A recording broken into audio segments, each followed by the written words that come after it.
The San Francisco Police Department has arrested a suspect in the murder of tech executive Bob Lee. That's right. You may remember the Cashapp founder was stabbed in the city last week. He later died of his injuries at the hospital. The news outlet Mission Local, which first reported an arrest, says the suspect is another tech executive who knew Lee. The suspect was reportedly driving downtown with Lee ahead of a confrontation that led to his death. Jocelyn Moran is a reporter at our CBS San Francisco station, KPIX. She joins us now from, you see there outside the police department. What more do we know about the suspect arrested in this case? Hey, good morning, Errol and Lana. Yeah, we are getting fast-moving developments here this morning. We can confirm that somebody has been arrested. They've been booked into the San Francisco County Jail on a murder charge. The suspect's name is Momeni Nima here. So as you mentioned, Mission Local was the first news organization here in the Bay Area to report on this. If you'll recall, Lee was stabbed here in the Rincon Hill neighborhood in San Francisco. And if you remember, this really shocked a lot of the Bay Area, a lot of the tech world, and really around the country. We saw a lot of people remembering Bob Lee, describing him as a friend and as a brother. A lot of us had questions. We didn't know if this was a targeted attack, if it was a random attack, and now we are getting some answers to that. I do want to say a source close to the investigation tells us that Momeni and Lee had been recorded leaving the Millennium Tower together prior to the attack. We're told Momeni was taken into custody overnight.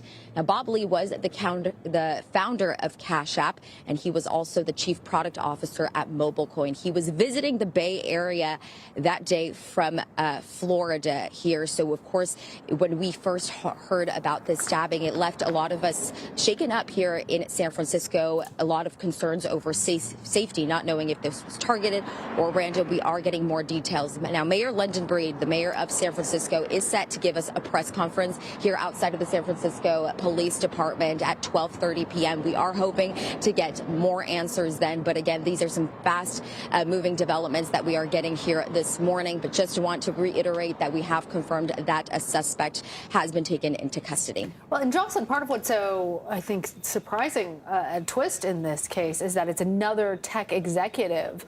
What more have we been able to learn about anything regarding motive in this crime? How were police able to find their suspect?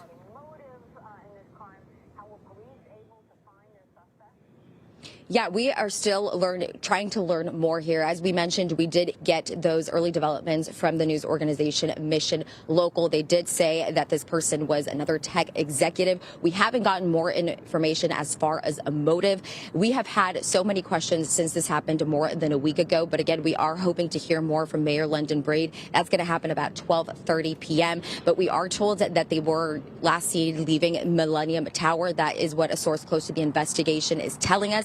That happened before the stabbing, but of course we're hoping to get some more answers in just a couple of hours. A couple of hours, 12:30 p.m. On West Coast time. Jocelyn Moran, thank you. I want to bring in Colonel Jack Jacobs. Colonel, you know a little bit about the intelligence that surrounds the United States military. Said it many times, 21 years old, Air National Guard, works out of an office in Cape Cod. What do you make of what we've learned so far today? Well, it's surprising he's of such a low rank, although he's in the intelligence business for the Guard, and therefore may in fact have security clearances which permit him to get access to this kind of information.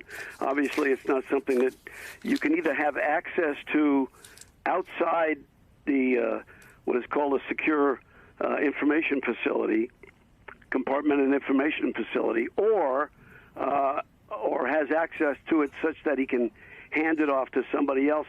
The report was that he was sharing it with friends of his in some group online, but it's difficult to envision how intelligence of this type, which one would assume would be fairly highly classified and maybe beyond the classification to which he had access, how he got hold of it and then passed it on to his friends. Yeah, that was going to be my question for you, Jack. I mean, when we look at the breadth of what has been reported, of the kinds of intelligence that were apparently part of this classified trove and other documents, Would it be typical for a 21-year-old in the National Guard to be able to access it? What kinds of questions does that raise for you, Jack? Well, it's atypical. You wouldn't think that would be able to be accessed by somebody of his grade necessarily, and certainly it raises more questions about his component. He was in the National Guard, and though we rely very heavily on the Guard and the Reserve components because we have a volunteer force, we don't have draftees and so on, and they have access to materials. We're talking about materials that were probably classified at a high level, secret and even higher, but more significantly because it dealt with our allies and information about our adversaries, probably was classified also as no foreign, that is, no dissemination to anybody other than Americans, which meant that it was probably very, very well, it was supposed to be compartmented and not permitted to be released to anybody outside a secure facility. We don't know very much about this so far, but it's actually quite astounding that somebody of his component and his grade would have access to this kind of material. And there's no doubt about the fact that this will cause not only an investigation about this particular incident, but an investigation into how we handle classified material generally, Chris. Colonel Jack Jacobs, thank you so much for coming on the phone so quickly with us. Again, the 21-year-old under arrest, Jack Douglas Teixeira, a member of the U.S. Air Force National Guard. All those pictures you saw was FBI activity when they took him into custody without incident.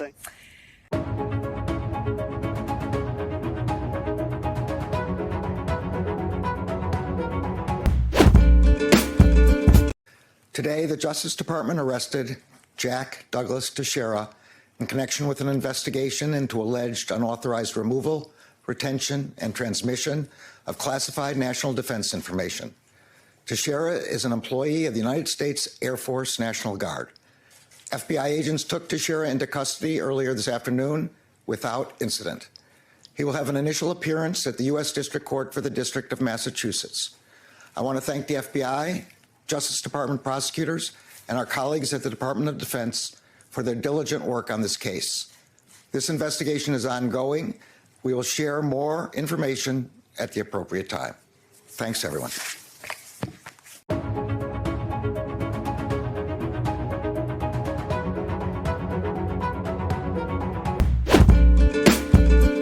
Merrick Garland's taken to the microphone at the Justice Department.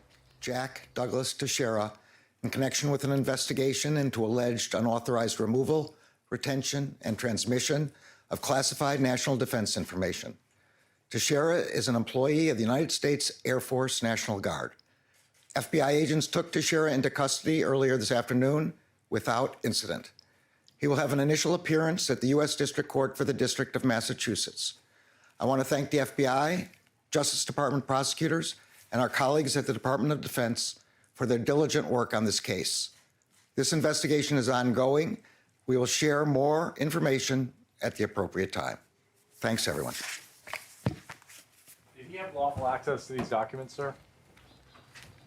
So that's the news. Jack Douglas Teixeira, an employee of the United States Air Force National Guard. He was taken into custody without incident. And Merrick Garland saying that he will make an initial appearance in the District of Massachusetts, obviously federal court, though I didn't hear a date. Did you?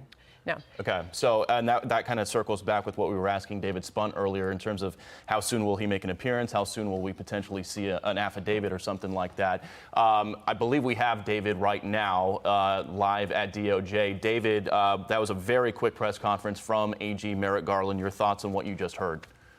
Yeah, so quick statement, no questions. We found out about it just a little bit after the arrest, so we had some inkling it was going to be about this. So we know his name is Jack Douglas Teixeira, 21 years old, Air National Guard, active duty. And exactly the circumstances of his arrest, we are still looking to find out. We don't know if he lived at that location where he was picked up.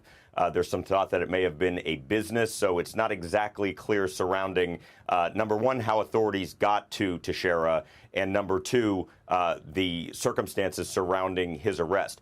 All of that being said, Bill, will come out in this affidavit and in some of the other court documents that will be released. The question is, and I wish I had the answer for you, when are we going to see those documents? When will those hit the federal court system? I mean, now clearly he's just in the early stages of being processed, so I would not expect a court appearance within the next hour or so because he's being questioned and fingerprinted and whatnot. That all takes a long time when you go in and you get questioned, and he may ask for a lawyer. So there are a lot of different aspects that are moving along right now. But basically, the news from the Attorney General is after this week-long nightmare of trying to find where this came from anywhere in the United States or the world, they tracked it down to a 21-year-old kid, Jack Teixeira. I'm Steve Ducey. I'm Brian Kilmeade. And I'm Ainsley Earhart. And click here to subscribe to the Fox News YouTube page to catch our hottest interviews and most compelling analysis.